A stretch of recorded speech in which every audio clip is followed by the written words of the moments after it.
नमस्कार दोस्तों। तो आज डिपार्टमेंट ऑफ एटॉमिक एनर्जी की तरफ से खुश खबर हम सबके लिए आई है। Electronic corporation of India limited, इसमें टेक्निकल वैकेंसी यहाँ पे निकाली गई है। अगर आप एक सीरियस एस्पायरेंट हो और आप बहुत टाइम से पढ़ाई कर रहे हो तो आपको इस चीज़ का आइडिया होगा कि ECIL ने पहले भी वैकेंसी निकाला था 2024 में, पर कुछ कारण की वजह से उन्होंने जो है वो वैकेंसी को कैंसिल कर दिया था। तो अभी ये जो है फ्रेश वैकेंसी उनकी तरफ से निकाली गई है। आप यहाँ पे एडवर्टाइजमेंट नंबर पढ़ सकते हो 06/2025। जेन्युइन है ये। हमने जो है ये पीडीएफ ECIL के ऑफिशियल वेबसाइट से आपके लिए प्राप्त की है।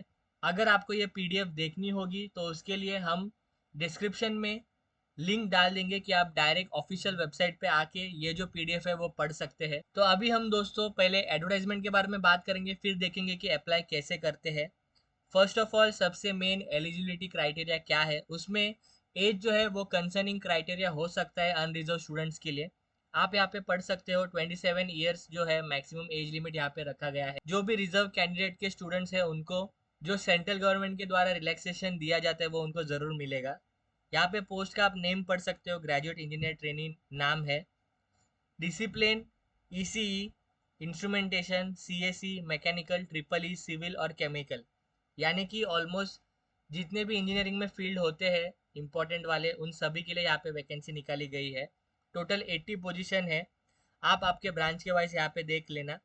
क्वालिफिकेशन में आपके पास फुल टाइम डिग्री वो भी फर्स्ट क्लास में होना ज़रूरी है। और स्केल ऑफ पे में आपको जो बेसिक पे है वो 40,000 दिया जाएगा। उसके ऊपर जो भी अलाउंसेस होते हैं वो सारे ही आपको दिए जाएंगे। फिर आप यहाँ पे पेज नंबर 1 पे जो लास्ट पॉइंट है वो आप यहाँ पे ज़रूर पढ़ना कि जो भी फाइनल ईयर के स्टूडेंट्स हैं उनके लिए खुशखबरी है कि आप जो है इस पोजीशन के लिए अप्लाई कर सकते हैं। लेकिन सिलेक्शन क्राइटेरिया कंप्लीट होते होते आपके पास जो है आपकी फाइनल मार्कशीट आना कंपलसरी है। पॉइंट नंबर 4 यहाँ पे आपको ध्यान देके पढ़ना है कि जैसे ही आपका सिलेक्शन हो जाता है उसके बाद आपको जो है 1 साल का ट्रेनिंग पीरियड रहने वाला है। और उसके बाद आपको जो है 4 साल का आपका बॉन्ड रहेगा कंपनी के साथ, जो कि 4 लाख का रहने वाला है। आप जो है कंपनी छोड़ के नहीं जा सकते। अगर आपको जाना है तो आपको ये बॉन्ड तोड़ना पड़ेगा और आपको 4 लाख रुपीज देना पड़ेगा। और एक इम्पॉर्टेंट चीज़ दोस्तों, ECIL जो है वो कभी भी कैटेगरी वाइज डिस्ट्रीब्यूशन जो है वो ऐसे ही देता था जो अभी आप देख रहे हैं। फर्स्ट टाइम ऐसा हुआ है कि ECIL ने डिसिप्लिन वाइज रिजर्वेशन दिया है। इसके कारण अभी आगे जाके कोई भी प्रॉब्लम नहीं आएगा और आपको पता होगा कि आपके डिसिप्लिन के लिए कितने रिजर्व सीट्स है। जैसे कि अगर मैं मैकेनिकल का बात करूँ तो टोटल नंबर ऑफ पोस्ट 16 है, जिसमें अनरिजर्व के लिए 8, EWS 1, OBC 4, SC 2 और ST 1। यहाँ पे दोस्तों अगर आप रिजर्व कैटेगरी से आते हो तो आपको रिलैक्सेशन मिलने वाला है, जिसमें 50% मार्क्स अगर आपके पास होगा डिग्री में तो भी आप इस पोजीशन के लिए अप्लाई कर सकते हो। और एक यहाँ पे इम्पोर्टेंट चीज़ दोस्तों जो कि मेथड ऑफ सिलेक्शन है, उसमें यहाँ पे आपको एक खुश खबर है, क्योंकि CBT और पर्सनल इंटरव्यू को जो वेटेज दिया गया है वो आप यहाँ पे देख सकते हो, जो बहुत ही अच्छा है। क्योंकि इसमें जो है सिलेक्शन में धांधली होने का चांस बहुत कम हो जाता है। CBT को 85% वेटेज दिया जाएगा और PI को 15% वेटेज दिया जाएगा। बस यहाँ पे उन्होंने एक क्राइटेरिया रखा है कि आपको जो है CBT और PI इस दोनों में भी आपको 50% मार्क्स लाना कंपलसरी है। यहाँ पे थर्ड पॉइंट में आप पढ़ सकते हो कि SC ST कैंडिडेट के लिए रिलैक्सेशन दिया जा सकता है, लेकिन उसके बारे में कुछ भी डिटेल उन्होंने मेंशन नहीं किया है। फोर्थ पॉइंट में आप पढ़ सकते हो रिटर्न टेस्ट में जितने भी स्टूडेंट्स पास होंगे उसमें से 1:4 को इंटरव्यू के लिए बुलाया जाएगा। कंप्यूटर बेस्ड टेस्ट जो है वो इंडिया के मेजर सिटीज में होने वाला है, ऐसा हम कह सकते हैं।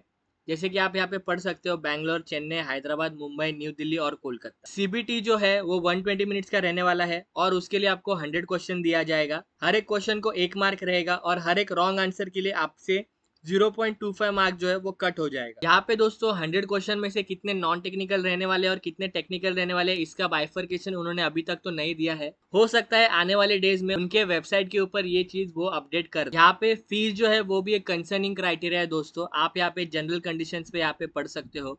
टोटल 1000 रुपीज पेमेंट रहने वाला है जनरल और OBC कैटेगरी के स्टूडेंट्स के लिए।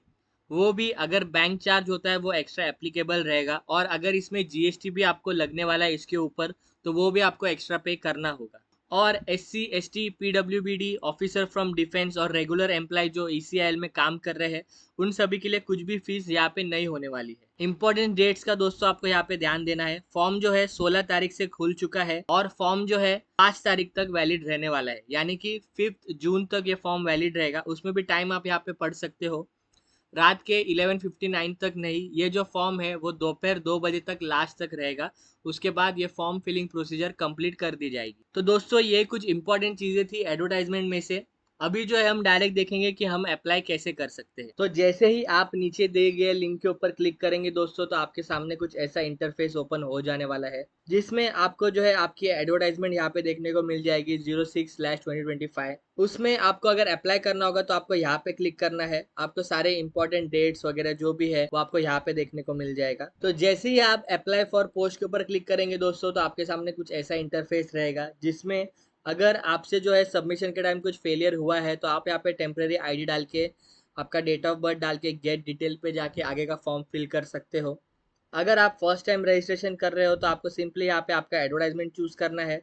फिर आप जिस भी पोजीशन के लिए अप्लाई करना चाहते हो उस पोजीशन को आपको यहाँ पे टिक करना है। फिर आप देख सकते हो आपके सामने कुछ ऐसा इंटरफेस है, जिसमें आपको जो है पर्सनल डिटेल सबसे पहला फिल करना है।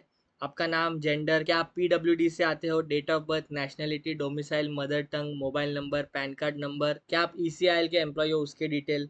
फिर यहाँ पे फादर नेम, आपका category, marital status, religion, nearest railway station और ईमेल ID, और आधार कार्ड का भी यहाँ पे डिटेल आपसे मांगा गया है। तो आपको जो है ध्यान देना है, आपको Aadhaar card, voter ID, driving licence या फिर पासपोर्ट, इसमें से कौन सा तो एक ID आपको लेके ही बैठना है, जिसका नंबर आपको यहाँ पे डालना होगा। यहाँ पे पैन कार्ड नंबर जो लिखा है दोस्तों वो कंपलसरी नहीं है, तो उसको आप अवॉइड भी कर सकते हो। अगर लास्ट में फॉर्म सबमिशन के टाइम प्रॉब्लम आ रहा है तो आपको इस पे भी डिटेल आगे का फिल करना पड़ेगा। फिर आप यहाँ पे देख सकते हो, जैसे आप ये आपका पर्सनल डिटेल वैलिडेट कर दोगे, उसके बाद आपको आपका एड्रेस यहाँ पे डालना है। फिर प्राइमरी क्वालिफिकेशन डिटेल में आपको यहाँ पे एक एक चीज़ को ऐड करना है, जैसे कि फर्स्ट ऑफ ऑल आप SSC को करेंगे, फिर डिप्लोमा अगर आपने किया है तो उसका डिटेल, फिर बाद में डिग्री का डिटेल, और अगर आपने डिप्लोमा नहीं किया और उसकी जगह पे 12th किया है तो उसका डिटेल। और आप जो है ऐड क्वालिफिकेशन करके एक एक डिटेल जो है वो आगे यहाँ पे फिल करते जाएंगे। ये फॉर्म जो है दोस्तों ये आपको 1 गो में फिल करना है, इस चीज़ का आपको ध्यान देना है, क्योंकि यहाँ पे लास्ट में आपको सबमिट बटन यहाँ पे देखने को मिल जाएगा। इसके लिए आप जो है सारे डॉक्यूमेंट्स लेके ही साथ में बैठ। अगर आपको पेमेंट एप्लीकेबल रहेगी तो आपको यहाँ पे पेमेंट का डिटेल फिल करना होगा। फिर अगर आपके पास कुछ एक्सपीरियंस है अच्छा खासा तो वो आप यहाँ पे डाल सकते हो। आपको किसी भी 2 रेफरेंस के यहाँ पे contact number, relation, mobile number, और अगर उन्होंने कौन सी पोस्ट हेल्ड की है ECIL में तो उसका डिटेल आपको यहाँ पे डालना है। लैंग्वेज नोन, फिर आपको डॉक्यूमेंट अपलोड में सबसे इंपॉर्टेंट फोटो और साइन, वो भी आपको विद इन जो भी लिमिट है वो आपको यहाँ पे देखने को मिल जाएगी। फिर आपको PDF फॉर्मेट में आपका 10th का सर्टिफिकेट, फिर डिप्लोमा का, फिर ग्रेजुएशन का, फिर कास्ट सर्टिफिकेट अगर आपको एप्लीकेबल होगा तो फिर उसका डिटेल आपको ये सारे ही PDF फॉर्मेट में यहाँ पे अपलोड करना, तभी जाके आपका फॉर्म जो है वो सबमिट होगा। तो अभी हम एक एक डिटेल यहाँ पे फिल करने के लिए लेंगे। तो जैसे ही आपका पर्सनल डिटेल फिल करके हो जाता है दोस्तों, उसके बाद आपको यहाँ पे वैलिडेट पर्सनल डिटेल के ऊपर क्लिक करना है।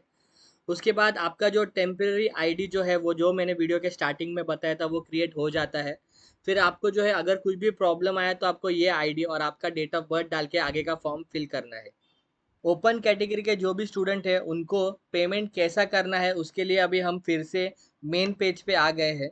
आप यहाँ पे देख सकते हो, आपको मेन पेज पे यहाँ पे दिख जाएगा पेमेंट लिंक, और यहाँ पे कलेक्ट का जो भी प्रोसीजर है वो भी उन्होंने अच्छी तरह से आपको बताया है। आपके एप्लीकेशन फॉर्म में जो भी डिटेल फिल करनी है उसके लिए आपको पहले से पेमेंट करना होगा, और उसके बाद आपको जो भी मैंने डिटेल्स आपको बताई जो आपको फिल करना है, जैसे कि आप यहाँ पे देख सकते हो ब्रांच कोड वगैरह वगैरह जो भी मैंने आपको बताया, उसके लिए आपको पहले ही पेमेंट करना है। फिर आपको ये फॉर्म फिल करने के लिए लेना है और आपको फिर यहाँ पे वो सारी डिटेल डालनी है। जैसे कि आप यहाँ पे देख सकते हो, जब आप फी पे कर रहे होंगे तो आपको यहाँ पे SBI कलेक्ट पेमेंट लिंक के ऊपर क्लिक करना है। फिर आपके सामने कुछ ऐसा इंटरफेस ओपन हो जाएगा। फिर आपका जो भी पेमेंट का कैटेगरी रहेगा, जैसे कि एडवर्टाइजमेंट नंबर, वो आपको सिलेक्ट करना है। फिर आप देख सकते हो आपको यहाँ पे पेमेंट का जो भी कैटेगरी है वो सिलेक्ट करना है, यानी कि आपका एडवर्टाइजमेंट नंबर जो मैंने जस्ट अभी आपको पहले बताया।